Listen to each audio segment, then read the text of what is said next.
The sound of chains echoed under the scorching sun of the desert. With each step, the sand burned the feet of a young man who had lost everything: family, freedom, dreams.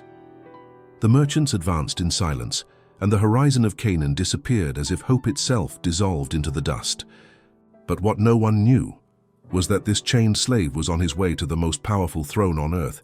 His name was Joseph, and this is not a story of defeat. It is about the power of a God who turns prisons into palaces and pain into purpose. When all seems lost, that is when the divine plan begins. Stay until the end of this video, because what God did in Joseph's life can happen in yours too. The sun burned over the sands that stretched like a golden sea. The sound of camel bells echoed in the distance, mixed with the creaking of ropes and the dry murmur of the wind. Joseph, chained among the merchants, looked back, and there on the horizon, the hills of Canaan gradually disappeared, as if hope itself were dissolving in the desert dust. Silent tears ran down his cheeks, but his heart cried out loudly, yearning for the father he never imagined losing like this. The memory of Jacob's embrace, laughter in the fields, stories told by starlight, cut his soul like invisible swords. The caravan marched on relentlessly, indifferent to the young Hebrew's pain, who now, bent under the weight of the chains, felt the distance growing not only in steps but in faith. Each meter took him further from everything he knew: family, freedom, childhood. Everything seemed to have been taken away at once, and before him lay only the silence of the unknown future. But among the shadows of despair, something began to shine. It was as if an ancient memory lit a flame in the darkness of his soul. Joseph remembered his father's stories, of the ladder that reached the heavens, of angels who guarded the pilgrim Jacob when he fled to Paddan Aram, and of the promises of a God who never abandons his own. Suddenly, pain gave way to reflection. He recalled how his father's excessive love made him the target of his brother's envy, and how silent pride had grown inside him without his noticing. Now, each blow of reality seemed to purify his heart. He who had once been exalted in his home now learned the value of humility on the desert roads. He realized that behind every tear there was a divine hand shaping his character, like a potter molds clay for a greater purpose. Night fell over. The desert and the cold wind brought the distant murmur of the merchants' voices as they slept around the fires. Joseph, lying on the sand, looked up at the starry sky, the same sky he had once gazed at with his father. Silent tears ran down his face, but this time they were not only of pain, they were of surrender. He whispered with trembling faith, "God of my father Jacob, be with me in this land of exile." And there, under the dark mantle of night, a silent covenant was sealed. Joseph, still a slave, became free within. His heart no longer belonged to fear, but to the one who guides steps in the desert. The God who watched over his father now watched over him. And as the embers of the fires died down, the sky seemed to light up in response, as if the angels, invisible to human eyes, confirmed that the Lord was with Joseph, even on the path of captivity. The Egyptian sun reflected on the golden stones of palaces and the rivers that cut through the fertile plains of the Nile.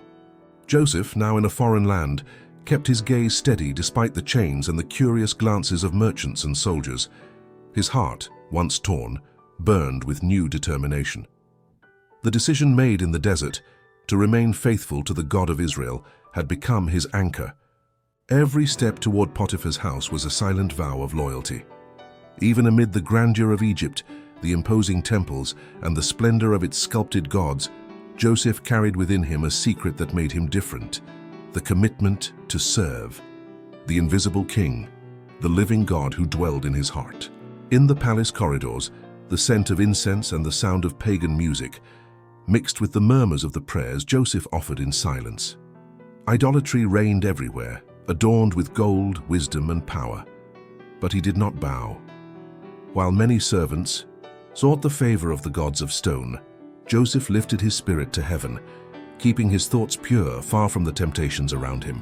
The Lord was with Joseph, and he was a prosperous man. Genesis 39:2. His faith became visible even to the Egyptians, and Potiphar, a shrewd and powerful man, noticed that there was something extraordinary about this young Hebrew. Everything Joseph touched prospered, as if an invisible force guided him. Potiphar entrusted him with all he had, and soon Joseph became the steward of his house, guardian of wealth and secrets. But what many would call luck, Joseph knew was the hand of God. He saw in every victory, in every completed task, the seal of divine favor. And he left all that he had in Joseph's hand, and he knew not aught he had save the bread which he did eat. Genesis 39:6. Yet Joseph's prosperity did not arise from ease, but from faithfulness. His hands worked diligently, his heart watched against pride, and his mind remained steadfast, remembering the promises made under the stars of Canaan. God blessed him not to exalt him, but to reveal himself. Amid paganism, Joseph became a living torch, a testimony that the God of Israel does not dwell in temples of gold, but in obedient hearts. And while Egypt saw only a prosperous servant, heaven saw a man being prepared to rule. Time passed, and the trust between Joseph and Potiphar grew like an unlikely friendship between different worlds. The captain saw in this young Hebrew not just a servant, but a son. There was something in Joseph, serenity, wisdom, a divine presence that inspired respect and admiration. Among palace gardens and marble halls, Joseph learned the Egyptian language, the customs of the court and the laws of administration, but never allowed the pomp of Egypt to silence the voice of the God of his fathers. He moved among men of power, but his heart remained submissive to the eternal. What seemed only a story of prosperity was, in fact, the silent preparation of a future ruler, shaped by the school of servitude and the discipline of faithfulness. Yet it was in this same environment of glory and trust that the darkest temptation approached. Potiphar's wife, seduced by the grace and purity of the young servant, cast the eyes of forbidden passion upon him. The once serene house became the stage for an invisible battle between good and evil. Joseph knew the cost of his resistance. He knew that saying no could mean losing everything. A gesture of refusal could transform him from hero to prisoner. And yet, when seductive words surrounded him like serpents, his soul rose with the strength of one who had already knelt before the Almighty. How then can I do this great wickedness and sin against God? Genesis 39:9. His voice echoed like a sword cutting the silence, and heaven leaned in to listen. The moment was eternal. Temptation burned like fire, but Joseph remained steadfast. It was not only the purity of a man being tested, but the loyalty of a servant being written into eternity. While others might give in under the guise of secrecy, Joseph lived as one who is always before the divine gaze. The same God who had accompanied him on the desert sands now observed his heart within the walls of Egypt. And although faithfulness led him to dishonor before men, it was what crowned him before the angels. The woman's fury condemned him, slander imprisoned him, and chains once again weighed on his wrists. But there was a difference. Before he had been a slave to men, now he was free in God. The prison would only be the new stage where the Lord would write the next part of his promise. The prison walls reflected the coldness of the stones and the weight of injustice. Joseph, chained, felt the irons tighten around his ankles, and every sound of the gate rang like a reminder that the world outside went on without him. The psalmist would later write, "Whose feet were hurt with fetters, he was laid in chains until the time that his word came, the word of the Lord tested him." Psalm 105, 18-19. Yet even there, in the shadows of the dungeon, something in Joseph remained untouched. The faith that had sustained him in Potiphar's house now became his only companion. He did not murmur. He did not curse his fate. He only looked up, where no wall could prevent God's light from reaching him. Each silent tear became a seed of hope, each whispered prayer a link to heaven. Time, which seemed cruel and unmoving, witnessed Joseph's transformation.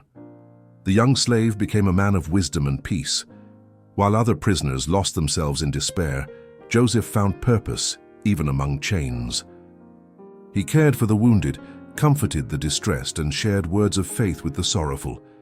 The prison, once dark, began to illuminate with the presence of the one who carried in him the reflection of the eternal. The guards, once harsh and merciless, noticed something different about this man. Gradually, Joseph gained the trust of the prison warden, and soon he was entrusted with the care of all the prisoners. Faithfulness accompanied him like an invisible crown. There he learned that every act of kindness is like a ray of light that returns to the heart of the one who ignites it. It was in this setting of shadows that two new prisoners arrived, the chief baker and the chief cupbearer of the king. Men once surrounded by luxury now shared the same cold and silence of the cell. One morning, Joseph noticed sadness on their faces and with a calm voice asked, "Why are you so downcast today?" They told him they had had mysterious dreams and did not know their meaning. Joseph, his eyes shining with faith, replied, "Are not interpretations from God? Tell them to me, I pray," in Genesis 48. Each man recounted his dream, and Joseph, guided by the Spirit, revealed the fate of both. The cupbearer would be restored in 3 days, while the baker would be executed. 3 days later, everything happened exactly as he had said. And even though he was forgotten for a time, Joseph knew God does not forget those who remain faithful in prison, because even behind bars, he prepares the throne for those who trust in his promise. Joseph's words echoed in the dim light of the prison with almost tangible hope.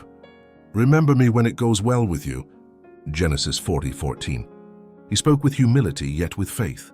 The cupbearer, moved, promised to intercede for him before Pharaoh. However, when the gleam of goblets and the scent of the palace once again surrounded him, the memory of the captive faded like smoke. Joseph remained there, forgotten among cold walls and monotonous days. Time passed slowly, and each dawn seemed to repeat the same silent question. "How long, Lord?" Yet Joseph did not complain. His hands continued to serve and his heart continued to trust. Hope seemed to die, but in truth God was maturing it. Heaven does not forget the faithful, even when the world is silent. 2 long years passed, and unseen, the divine plan moved with precision. One night the palace was filled with unrest. Pharaoh awoke troubled by dreams that filled him with fear. He saw 7 fat, healthy cows devoured by 7 lean cows, and then 7 full ears of grain consumed by 7 thin, withered ears. None of Egypt's wise men could give him peace. The magician's words sounded empty, and the king's heart was filled with anguish. Then, in the midst of confusion, the chief cupbearer felt the weight of memory and guilt. Joseph's face came to mind, the Hebrew prisoner who had interpreted dreams and whose words had been fulfilled with precision. Trembling, he approached the throne and said, "Today I remember my offenses." He told the king about the young prisoner in the dungeon, endowed with divine wisdom. A glimmer of hope lit Pharaoh's eyes, and he urgently commanded, "Bring this man to me." The prison door opened with a different creak that morning. Guards entered hastily, and Joseph, bewildered, was called by name. He was told to shave, change clothes, and prepare to appear before the king. The chains fell, and with them, the years of being forgotten. Each step out of the dungeon was a step toward the destiny God had written long before the pain. As he entered the palace, Joseph felt the contrast between the darkness he came from and the golden light of the throne. Pharaoh looked at him intently and said, "I have dreamed a dream, and there is no one to interpret it. But I have heard it said of you that when you hear a dream, you can interpret it." Joseph bowed respectfully and replied, "It is not in me. God will give Pharaoh an answer of peace." Genesis 41:15-16. In that answer, heaven spoke through a servant, and Egypt was about to hear the wisdom of the living God. The great throne hall fell silent.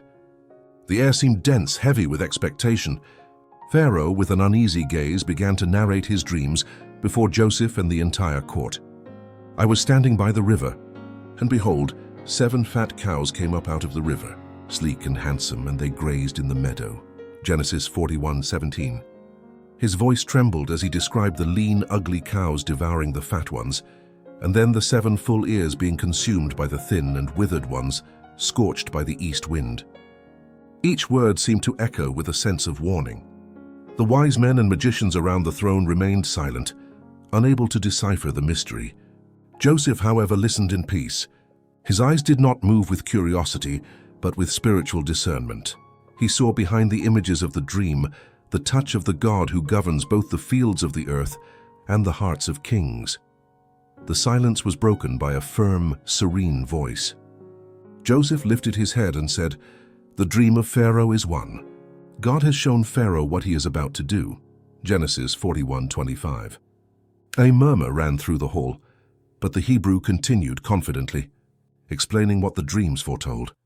7 years of great abundance would fill the land of Egypt, and the storehouses would multiply with abundance like never before.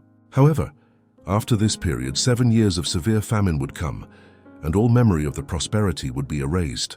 And the abundance shall not be known in the land because of the famine that follows, for it shall be very grievous. Genesis 41:31. Joseph's voice was calm but firm, and each word seemed to weigh like a divine decree. Pharaoh listened intently, sensing that in these words there was more than human wisdom. There was the revelation of God himself. The court waited in suspense, and then Joseph, with the boldness only faith allows, gave the advice that would change Egypt's destiny. Therefore, he said, let Pharaoh appoint a discerning and wise man and set him over the land of Egypt. Genesis 41:33. He spoke with humility, but also with heavenly authority. He suggested that the king select prudent men to collect 1/5 of the harvest during the 7 years of plenty, storing grain in the cities so that the people would not perish when the famine came. The murmurs of the court turned into admiration. Pharaoh saw before him not a prisoner, but a divine instrument. The Hebrew's words echoed through the hall like a decree from heaven itself. And the king, impressed, began to realize this young man was not only interpreting dreams, he was revealing God's plan to save entire nations. The throne's silence was broken by Pharaoh's voice, now filled with reverence. Joseph's interpretation was more than human reasoning. It was the revelation of a God who sees the future and guides the destinies of nations. The counselors exchanged glances, unable to contest the clarity of the explanation and the wisdom of the proposed plan. Yet the king remained unsettled. The question consuming him was not what to do, but who was worthy of such responsibility. None of the wise men of his court, none of the administrators of his empire, seemed to possess the discernment and firmness of that young Hebrew. The chief cupbearer, his face flushed with guilt, spoke up and praised the virtues of the prisoner he had once forgotten, describing his righteousness, serenity, and wisdom, even while in chains. A murmur of admiration spread through the hall. The Spirit of God was clearly with Joseph. Pharaoh rose from his throne and proclaimed, "Can we find such a man in whom the Spirit of God is?" Genesis 41:38. His eyes fixed on Joseph with the conviction of recognizing something sacred. "For God has made known to you all this. There is no one so discerning and wise as you. You shall be over my house, and by your word all my people shall be ruled. Only in the throne will I be greater than you." Genesis 41:39-40. The entire palace fell silent at the unexpected decree. Guards and officials bowed as Pharaoh removed the royal ring from his own hand and placed it on Joseph's finger. Fine linen garments covered his body, once marked by chains. A gold necklace glittered around his neck, and the king's second chariot carried him through the streets of Egypt as the people bowed and shouted, "Bow down!" Genesis 41:42-43. What had been a captive was now governor, ruler over the whole land. But glory did not corrupt him. Just as he had resisted temptation in the shadows of prison, Joseph remained faithful in the light of power. He made him lord of his house and ruler of all his possessions. Psalm 105:21. He knew that the same hand that lifted him could also bring him down, and so he lived in constant dependence on God. His decisions were guided by justice and tempered with compassion. Princes respected him, elders listened, and even priests of idols recognized in him a wisdom that did not come from men. Joseph did not use the throne to exalt himself, but to reflect the glory of the God who had lifted him from the pit and made him ruler of Egypt. Thus, among the golden columns of the palace and the murmur of the Nile, the Lord's presence shone, not through visible miracles, but in the silent integrity of a man who never forgot that, even in power, he remained a servant of the Most High. The question echoing through the centuries is, how did a simple Hebrew shepherd become the wisest and most respected man in Egypt? The answer lies in the invisible discipline of his early years. Joseph did not wait for greatness to be faithful. From youth he chose duty over inclination and integrity over comfort. While the world shaped princes through force, God shaped Joseph through purity, simplicity, and trust. He was not swayed by rewards, but by the certainty that each honest act was seen by the Creator. Communion with God through simple things, the wind blowing over the fields, the stars shining on lonely nights, the murmuring of the flock, elevated his mind above the ordinary and filled his spirit with wisdom. This connection with the eternal broadened his understanding and strengthened his character as no human school could. For the fear of the Lord is wisdom, and to depart from evil is understanding. Job 28:28. Yet there is an even deeper secret in Joseph's story. Strength is not born in palaces, but in obedience to life's small tests. Ordinary circumstances, those that seem insignificant, are what forge character. Every choice, every conquered temptation, every duty fulfilled when no one is watching, engraves the firmness that sustains a man in great moments.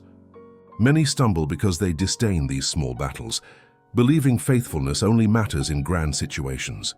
Joseph, however, was faithful as a servant, faithful as a prisoner, and faithful as a governor. His mind learned to consider duty above pleasure and right above convenience. Thus, when the doors of power opened before him, he was already prepared, not by chance but by consistency. Joseph's character is a treasure no fortune could buy. A righteous character is of greater value than the gold of Ophir. It is not inherited, bought, nor born of natural talent. It is formed in the furnace of perseverance and the patience of ordinary days. God offers opportunities, but it is up to man to seize them with effort and faithfulness. Every hour of trial is a lesson. Every tear can be a step. Moral excellence is the result of a long journey of steadfast choices and surrendered hearts. And just like Joseph, whoever remains faithful in small things will be an instrument in the hands of the Most High in great matters. True power does not come from the crown, but from a character shaped by the presence of God, a character that, in any position, reflects the Creator's glory. And so, the young man sold as a slave became the wisest and most respected man in Egypt, not because he sought greatness, but because he chose to be faithful in every small step. Joseph proved that God never forgets those who trust him, even when all seems silent. The same God who lifted him from prison is the God who still today transforms tears into victory, pain into destiny, and deserts into fulfilled promises. If this message touched your heart, leave a like, subscribe to the channel, and turn on the bell so you don't miss the next reflections. Share this video with someone who needs to be reminded that God continues to write stories of hope. May the Lord bless you, strengthen you, and teach you, as he did with Joseph, to remain faithful even when the path seems dark, because it is in faithfulness that he reveals his glory. See you in the next video.